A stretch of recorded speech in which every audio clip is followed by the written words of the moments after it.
అందరికీ నమస్తే. Welcome to social post devotional. ప్రముఖ జ్యోతిష్యులు, కాశీలో శ్రీ కామాక్షి నిత్య అన్నదాన ట్రస్టు వ్యవస్థాపకులైనటువంటి నందిపట్ల శ్రీహరి శర్మ గారు ఈరోజు మనతో పాటు ఉన్నారు. ఒకసారి గురువుగారి మాటల్లోనే అడిగి తెలుసుకుందాము. నమస్తే గురువుగారు. వాగర్థావివ సంపృక్తౌ వాగర్థ ప్రతిపత్తయే జగతః పితరౌ వందే పార్వతీ పరమేశ్వరౌ సదాశివసమారంభాం శంకరాచార్య మధ్యమాం అస్మదాచార్యపర్యంతం వందే గురుపరంపరాం. ఆదిత్యాయ చ సోమాయ మంగళాయ బుధాయ చ గురుశుక్రశనిభ్యశ్చ రాహవే కేతవే నమః. శృంగేరి జగద్గురు పీఠాధిపతులు శ్రీ శ్రీ శ్రీ భారతీ తీర్థ మహాస్వాముల వారికి, శ్రీ శ్రీ శ్రీ విధుశేఖర భారతీ తీర్థ మహాస్వాముల వారికి, కంచికామకోటి పీఠాధిపతులు శ్రీ శ్రీ శ్రీ విజయేంద్ర సరస్వతి మహాస్వాముల వారికి ప్రణామములు తెలియజేసుకుంటూ కార్యక్రమాన్ని ప్రారంభిద్దాం. సో గురువుగారు దాదాపుగా రథసప్తమి రోజున ఉద్యోగాల కోసం కావచ్చు, ఆరోగ్యపరంగా కావచ్చు, కొంతమంది కోరికలు కోరుకుంటుంటారు. అలా సూర్యుడిని ఎలా పూజిస్తారు? రథసప్తమి అనగా సూర్యుని యొక్క జయంతిగా చెప్పబడినటువంటిది మనకు శాస్త్రం ప్రకారం. ఈ రథసప్తమి రోజున ప్రధానంగా మనకు యుగ యుగాల నుంచి మనకు చూసుకున్నట్లయితే యుగాదిగా కూడా మనకు చెప్పబడి ఉంది.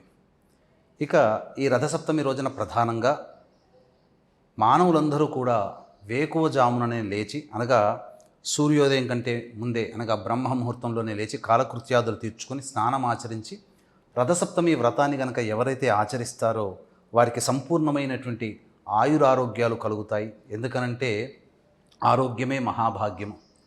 కరోనా సమయంలో మనం చూసాం. అప్పటికీ మనకు ఆరోగ్యం మీద అవేర్నెస్ అనేది ప్రతి వ్యక్తికి పెరిగింది. కాబట్టి మనిషి ఆరోగ్యంగా ఉంటేనే ఏమైనా సాధించగలడు. కాబట్టి ఆ ఆరోగ్యాన్ని ఇచ్చేవాడు సూర్యుడు. ఆరోగ్యం భాస్కరాదిచ్చేత్. కాబట్టి అటువంటి సూర్యునికి సంబంధించినటువంటి రోజున మనము విధి విధానాలు గనక పాటించినట్లయితే తప్పకుండా అష్టైశ్వర్యాలు మనకు ఉంటాయని చెప్పడంలో ఏమాత్రం సందేహం లేదు. కృష్ణుని మనవుడైనటువంటి వ్యక్తి కూడా, సాంబుడు, వీళ్ళందరూ కూడా సూర్యారాధన చేసి క్షయవ్యాధి నుంచి విముక్తులైనటువంటి వాళ్ళు. కాబట్టి మన దేశంలో ఈ సంబంధించినటువంటి అఖండ భారతావనిలో సూర్య దేవాలయాలు ఎన్నో ఉన్నాయి. ప్రతి మతంలో కూడా సూర్యారాధన, ఈజిప్ట్ నాగరికతలో కావచ్చు, మెసపటోమియా నాగరికతలో కావచ్చు, సింధు నాగరికతలో కావచ్చు, మనకున్నటువంటి సనాతన ధర్మంలో కావచ్చు, సూర్యారాధన ప్రతి వ్యక్తి కూడాను చేస్తారు. ముఖ్యంగా గమనించుకున్నట్లయితే ఈ రోజున మన భారతదేశమంతా కూడాను గర్వించదగేటువంటి పారిశ్రామికవేత్త రతన్ టాటా గారు పార్సీ మతానికి చెందినటువంటి వ్యక్తి. పార్సీ మతస్థులు సూర్యారాధన ఖచ్చితంగా చేస్తారు.